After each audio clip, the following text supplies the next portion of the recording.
Hello and welcome to Odoo Advanced. In this lesson, we are going to go over a purchase agreement that's set by default in Odoo, the blanket order. The blanket order, also known as a standing purchase order, is useful when managing recurring purchases from the same vendor. In fact, they are confirmed long-term orders for supplying specified goods during a fixed period of time or for a fixed quantity. Once you've chosen the best vendor for your required goods, using the blanket order can help you manage your purchases based on your agreement. So let's see this now in Odoo. Okay, so here we are on our main Odoo dashboard. Now let's go ahead and jump into the purchase application, go to Configuration, Settings. All right, so we need to activate the option Purchase Agreements. I've already done that, but if you need to, do it now and be sure you click on Save before going forward. Now let's check out our agreement type. So I can go to that page by clicking on this button here in the settings, or I can go to Configuration, Purchase Agreement Types. So we have two by default. We have the call for tender and the blanket order. Now I'm just going to talk about the blanket order as that is the one that applies to this video, but we do talk about call for tender in another video. All right, so I'll go here. Here are our default settings, but I'm going to click on Edit to show you all of the options that we have. So if you want to create a new purchase agreement type, such as purchase template, for example, you can see all of the options now. All right, so we have our agreement type, blanket order. Okay, and our selection type by default is select multiple RFQs. However, we could say to select only one. We also have some options for adding data to new quotations. So here we say we would like to use the lines of agreement. So when you create your blanket order or your agreement, you will add some products.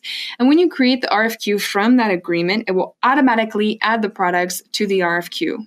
However, if we would not like that to happen, we can simply select the option Do Not Create RFQ Lines Automatically.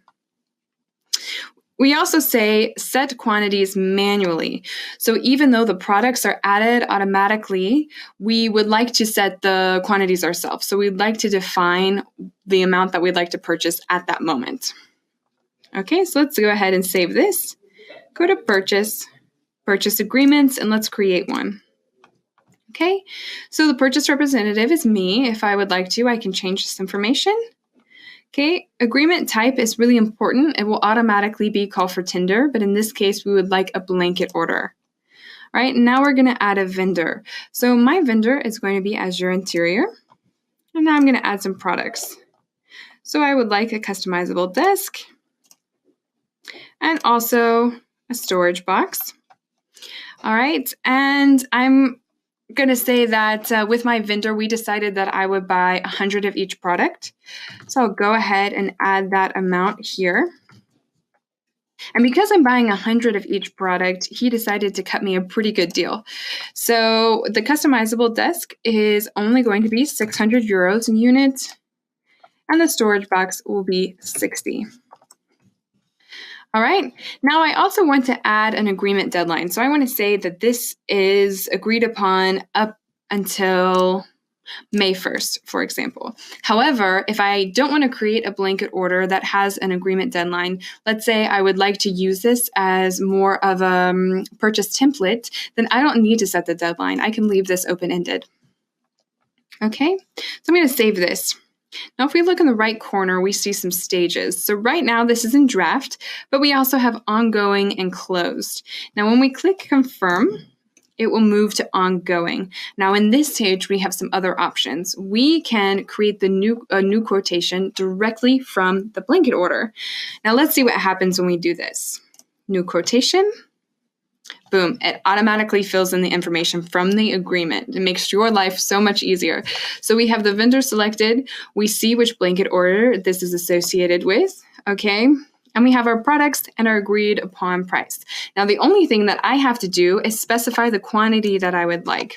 So in this case, I'll say 15 for each product. Okay, I'm going to go ahead and confirm this. Now I'm going to look at the blanket order once again and see how that information is reflected there. Okay, so I go to my blanket order, and now I see still that I need to order 100 of this product, but I have actually ordered only 15 so far. Now, as I add RFQs and purchase more and more, that number will increase. And we can see our RFQs at the top right corner as well. So that's also very convenient. Now, something else that the blanket order does is that it creates a vendor line on your product template. So let me show you that right now. So I'm going to go to my customizable desk. Okay, I'm going to go into the purchase tab. Now, we see already that this vendor has been added, and it shows which blanket order this is in association with and the price. So before that, I didn't have a vendor selected. However, if I did, those lines would also appear at the top. Okay, so all of that information is here on the product template for you and on the blanket order. So this just makes your life so much easier when you have to manage your purchase orders for recurring purchases. That's all for this video. Thank you for watching.